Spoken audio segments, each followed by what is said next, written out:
Selamat datang di channel ini. Channel ini akan membahas seputar alur cerita film dan informasi-informasi yang terkait film tersebut. So, stay tune and enjoy the show.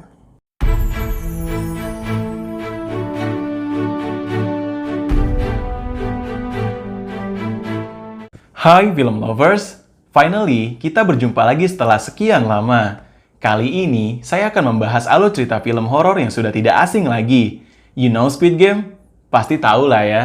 Nah, Squid Game kan adalah game kematian versi Korea Selatan di tahun 2021. Namun kali ini, saya akan membahas game kematian versi Jepang yang tidak kalah seru lagi, yaitu As the God Wills atau Seperti yang Tuhan Katakan. Film ini dirilis di tahun 2014, disutradarai oleh Takashi Miike dan diperankan oleh Sota Fukushi sebagai Takahata Shun, Hirona Yamazaki sebagai Akimoto Ichika, Ryonosuke Kamiki sebagai Amaya Takeru, dan masih banyak lagi. Film ini menceritakan tentang anak sekolahan yang terjebak di dalam game kematian. Mereka terpaksa harus menyelesaikan game ini jika ingin bertahan hidup. Katanya, game ini dibuat langsung oleh Kami-sama atau Tuhan.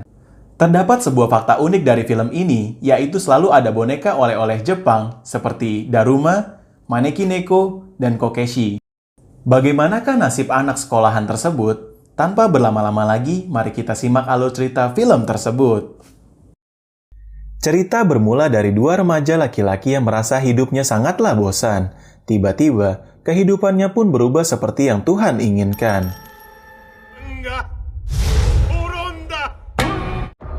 Permainan pertama, Daruma-san.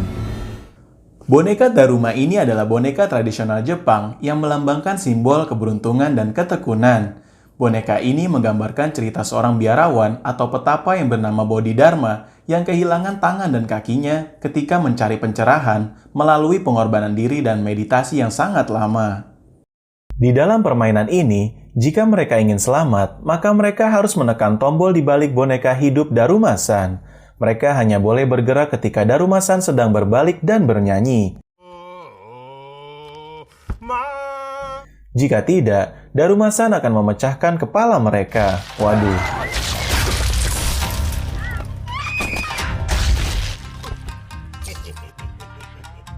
Namun sayangnya, di setiap permainan kematian ini, maka mereka harus mencari tahunya sendiri. Satu persatu korban pun berjatuhan, hingga mereka sadari kalau harus ada seseorang yang menekan tombol tersebut. Boneka Daruma-san itu juga bisa mendengar suara langkah kaki yang akan mendekatinya.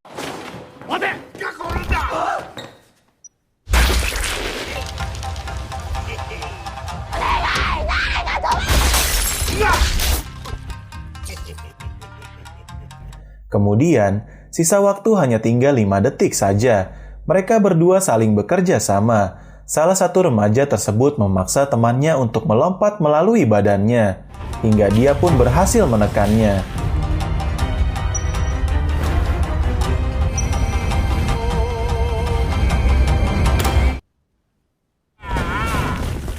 Setelah mereka merayakan kemenangannya, sayang sekali hanya orang yang berhasil menekannya lah yang selamat. Dia bernama Takahata Shun.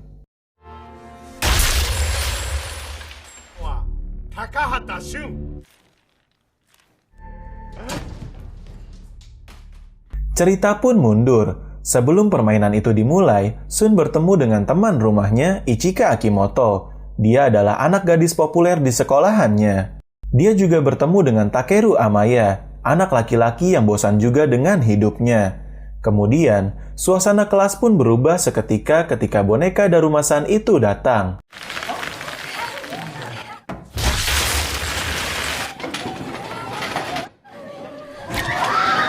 Melalui kejadian tersebut, Shun pun menginginkan Tuhan mengembalikan kehidupannya yang bosan dahulu. Lalu, Ichika datang menghampiri Shun. Ternyata, dia juga berhasil selamat dengan menekan tombol Daruma-san itu sendirian. Sesuai dengan ucapan Daruma-san bahwa mereka berdua berhasil selamat dan menjadi tikus di permainan selanjutnya. Mereka tidak dapat kabur dari sekolahan itu. Mereka pun menemukan teman-teman lainnya di ruang olahraga. Permainan kedua, Maneki Neko. Boneka Maneki Neko ini adalah boneka kucing yang sedang melambaikan tangannya. Banyak legenda di balik cerita ini, namun legenda yang paling terkenal ialah ketika boneka ini menyelamatkan seorang samurai yang sedang berteduh di bawah pohon. Ketika samurai ini telah mengikuti boneka tersebut ke dalam kuil, benar saja, ternyata pohon itu tersambar petir. Semenjak itu, boneka Manikineko ini digambarkan dengan simbol keberuntungan. Mereka kembali dihadapkan permainan kematian. Sesuai nama dan kostum teman-temannya, permainan kali ini mereka harus melempar bola bel ke boneka kucing raksasa. Ketika kucing itu datang, kucing itu langsung melahap para siswa yang menjadi tikus.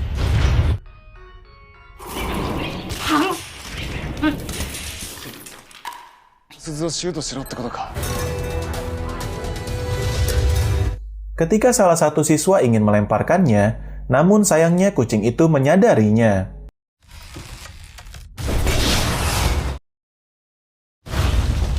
Kucing itu berusaha melahap semua yang memakai kostum tikus itu. Sun adalah orang yang menyadarinya. Namun tetap saja, ketika mereka semua tidak memakai kostum tikus, kucing itu melahap manusia.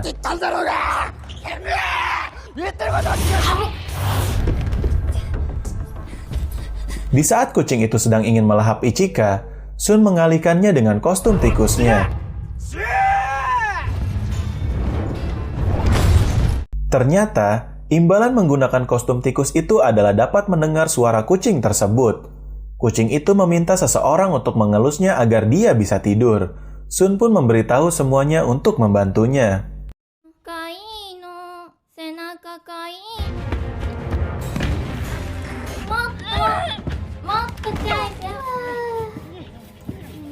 Ketika kucing itu tertidur, terdapat sebuah dilema antara mereka. Mereka memperebutkan siapa yang berhak memasukkan bola bel itu.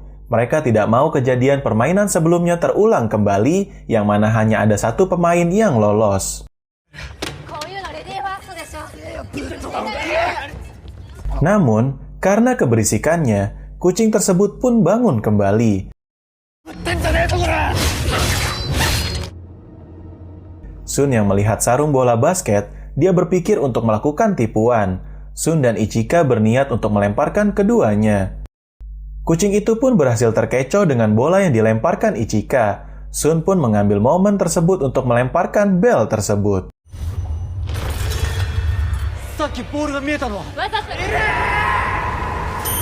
Namun, bel tersebut tidak berhasil masuk. Dengan cepatnya, Amaya mengambil momen tersebut untuk memasukkan bel tersebut. Mereka pun berhasil mengakhiri game tersebut. Amaya, Sun, dan Ichika berhasil selamat.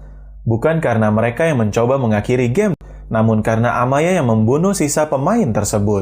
Dia berpikir hanya orang yang biasa merasakan kematian yang dapat menyelesaikan permainan ini. Dia menganggap Sun juga menginginkan kehidupan seperti ini. Ketika Ichika ingin dibunuh olehnya, mereka semua tertidur karena asap dari boneka kucing tersebut. Cerita pun berpindah dari dunia luar. Ternyata, semua sekolah di seluruh dunia juga sedang melakukan permainan tersebut. Masyarakat luar menduga kalau ini adalah serangan teroris dan terdapat 10 juta anak SMA yang sudah tewas. Waduh. Semua siswa yang berhasil selamat berada di dalam kubus besar yang terbang di langit. Pihak polisi dan militer pun belum menemukan celah masuk ke dalamnya. Berita tersebut juga sedang didengar oleh para tunawisma, namun radionya tidak dapat menangkap sinyalnya. Kemudian, ada seseorang yang menghampirinya dan memperbaikinya hanya dengan satu sentuhan. Wah, siapakah dia? Kemudian, seorang profesor dari suatu universitas menyatakan bahwa ini bukanlah serangan teroris, melainkan serangan dari makhluk luar angkasa. Berdasarkan data di internet, terdapat siswa yang bertahan hidup di permainan sebelumnya. Mereka disebut anak Tuhan. Di sisi lain, terdapat seseorang pria yang sedang menelusuri istilah anak Tuhan. Di dalam kubus, Sun terbangun dari tidurnya dan melihat teman SMP-nya dahulu. Dia bernama Takashi Shoko.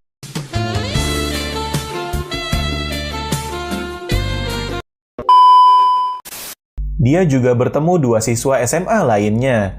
Mereka semua berhasil selamat juga dari dua permainan sebelumnya. Mereka juga telah mengetahui keadaan di luar kubus tersebut. Tidak lama kemudian, game selanjutnya pun dimulai.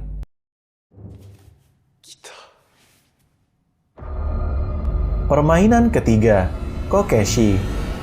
Boneka Kokeshi ini dijadikan oleh-oleh ketika kita berkunjung ke pemandian air panas di Jepang. Wah, jika boneka ini dijadikan sebagai hadiah, maka sebagian masyarakat Jepang mempercayai bahwa kita diberi kepercayaan untuk merawat dan membesarkan anak.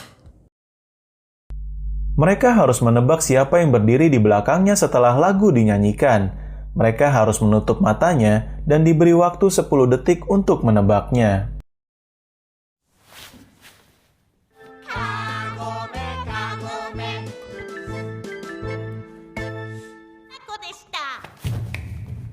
Siswa pertama pun gagal menebaknya dan harus mati, karena tubuhnya dikendalikan oleh para boneka Kokeshi.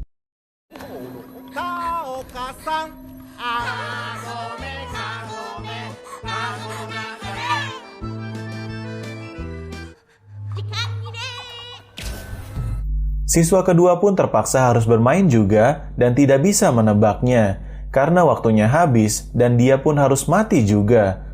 Mana suram banget lagi matinya. Ketika Takase terpilih untuk bermain, Sun pun menggantikannya. Gokil, ini nih baru gentleman.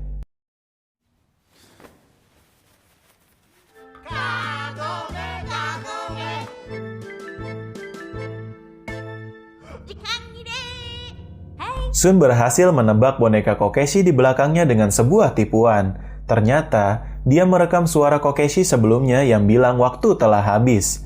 Karena hal tersebut, Kokeshi di sampingnya berbicara dan dia pun dapat menebak siapa di belakangnya.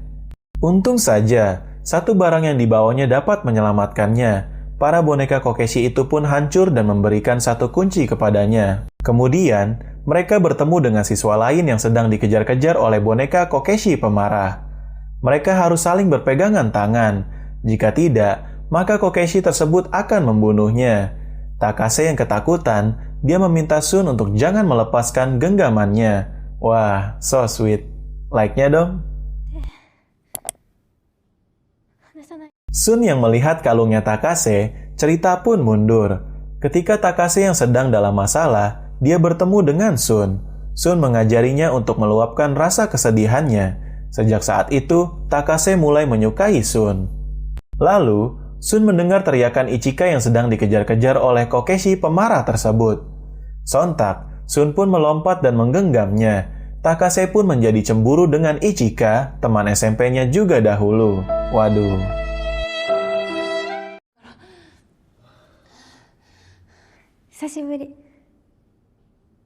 Kemudian, mereka menemukan pintu yang harus dibuka dengan 7 kunci secara bersamaan. Sisa waktu pun hanya tinggal 2 menit lagi. Beruntungnya, Amaya datang tepat waktu dengan membawa 3 kunci. Mereka pun membuka pintu tersebut dan berhasil selamat.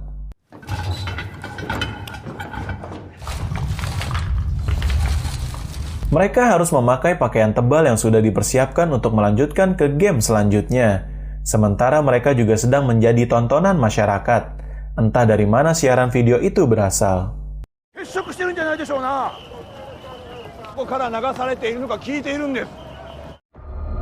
Permainan keempat, Shirokuma. Boneka Shirokuma atau beruang putih ini banyak kita jumpai tidak hanya di kalangan masyarakat Jepang. Boneka ini dikaitkan dengan lambang kemurnian atau keramahannya. Namun, apakah boneka ini masih digambarkan dengan sifat yang demikian di dalam film ini? Di sebuah ruangan yang dingin, mereka bertemu dengan beruang putih yang besar.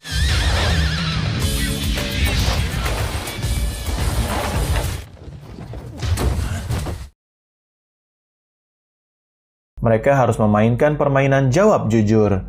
Jika di antara mereka ada yang berbohong, maka salah satu dari mereka harus mati. Pertanyaan pertama adalah makanan yang paling disukai. Ramen. Sushi kana? Niku. Kare. Omurice. Paseri. Milk crepe. Setelah mereka semua menjawabnya, namun beruang itu menemukan ada yang berbohong di antara mereka. Mereka harus menemukan pembohong itu dalam 2 menit, jika tidak, maka semuanya akan mati. Mereka pun saling menuduh dan memutuskan kalau salah satu siswa yang menyukai seledri adalah pembohongnya. Mereka berasumsi hanya dialah yang menyukai makanan aneh. sang beruang putih pun membunuhnya dengan seketika. じゃあそれで本当に俺は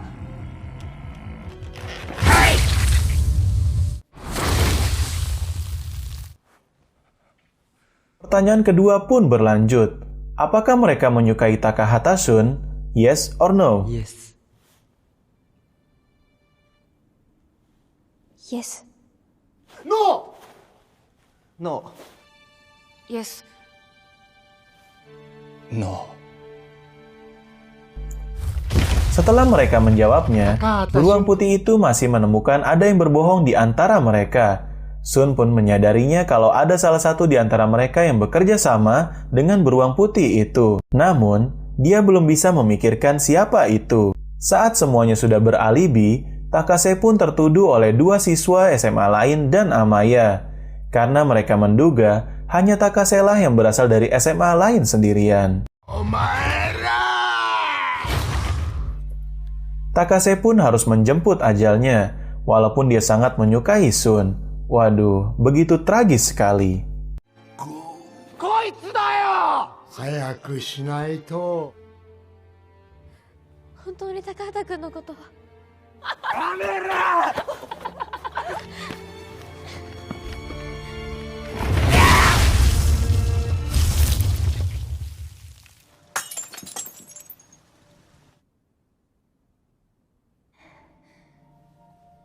話さない。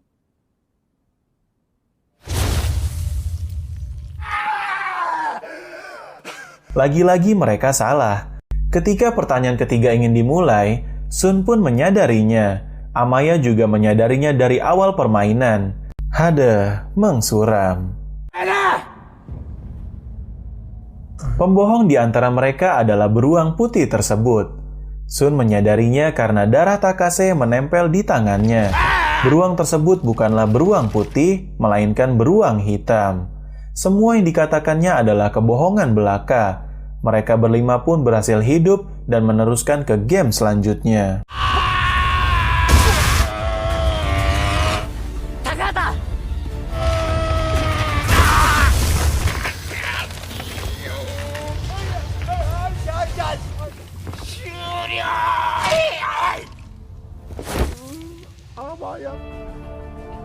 Sebelum permainan dimulai, salah satu siswa menduga kalau semua permainan ini dipilih berdasarkan akhiran kata, berawal dari Daruma, Manekineko, Kokeshi, Shirokuma, dan permainan terakhir ialah berawal dari kata ma, yaitu Matryoshika.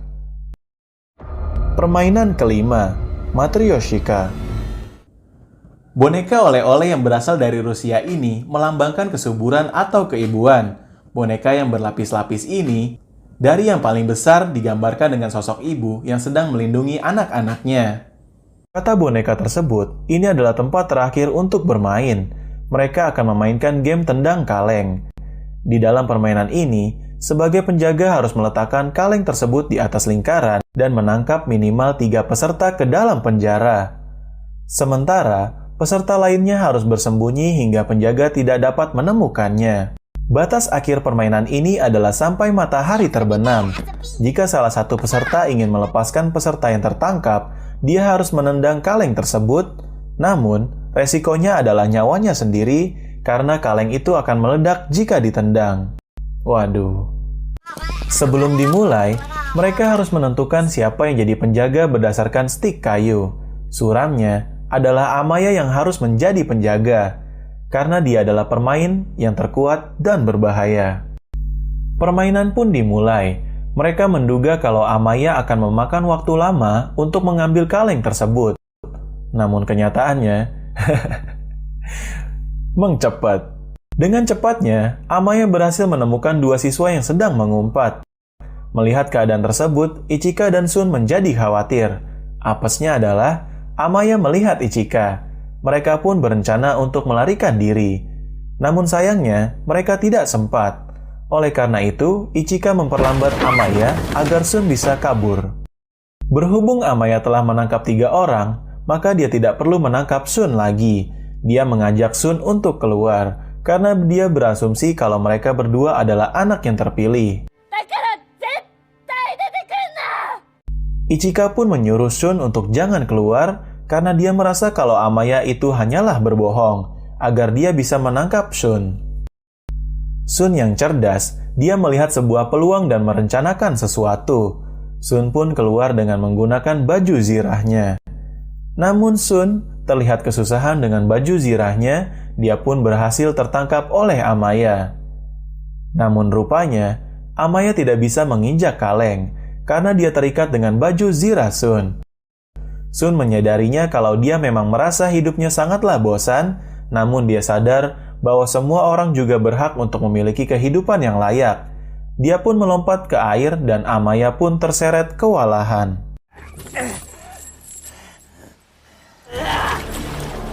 Ternyata, Shun melepaskan baju zirahnya.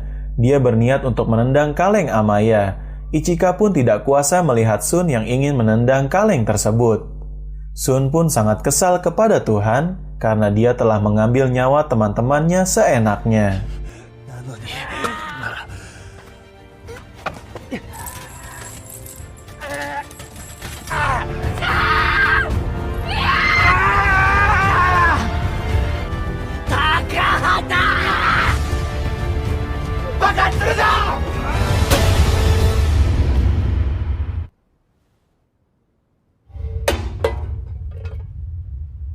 Shun pun berhasil menendang kaleng tersebut, namun tidak terjadi ledakan apapun.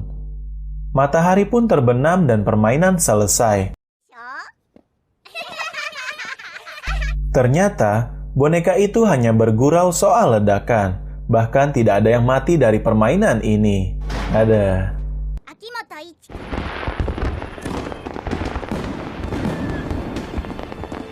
Kembang api pun bermunculan dan mereka semua diberi hadiah es krim. Momen indah tersebut dimanfaatkan Shun untuk mengajak Ichika ngedate. Wah, bisa aja nih Shun. Ichika pun sangat senang mendengarnya. Namun tiba-tiba, suasana pun berubah menjadi mencekam. Ichika tidak bisa menemani Shun lagi. Ternyata, untuk menyelesaikan rangkaian game ini, mereka memerlukan kepintaran, kekuatan fisik, kreativitas, dan kerja keras. Namun hal yang terpenting lagi ialah keberuntungan. Ichika dan dua siswa lainnya pun harus mati, sementara Shun dan Amaya berhasil selamat. Mengsedih guys.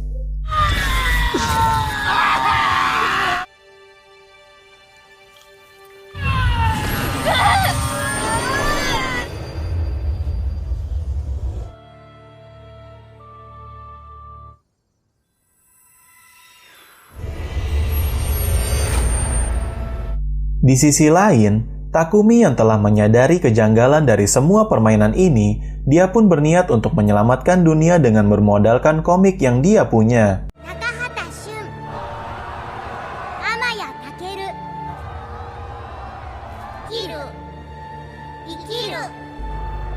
Shun dan Amaya telah menjadi Kaminoko atau anak Tuhan karena dia berhasil selamat.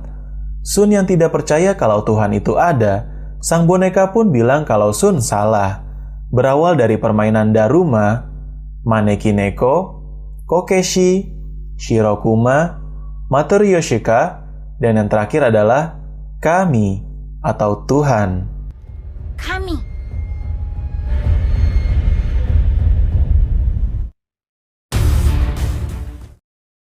Cerita pun berakhir. Sungguh sangat menyedihkan bahwa Akimoto Ichika harus mati dalam game terakhir tentang game keberuntungan.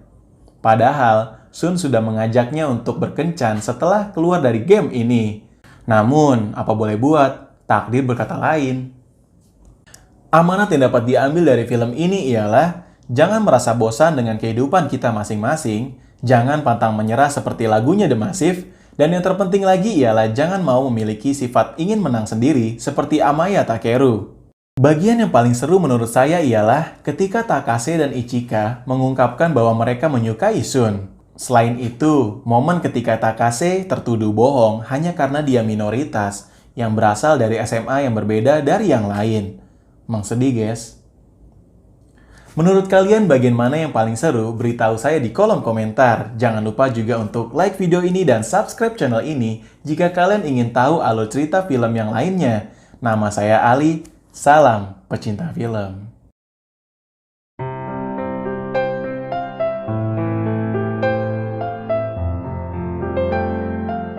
Namun, takdir berkata lain, kawan. Enggak, jangan kayak gitu, sedih. Jangan sedih. Melambangkan sebuah cerita seorang biarawan atau betapa hancur hati. Hadiah, maka sebagian... Jika boneka...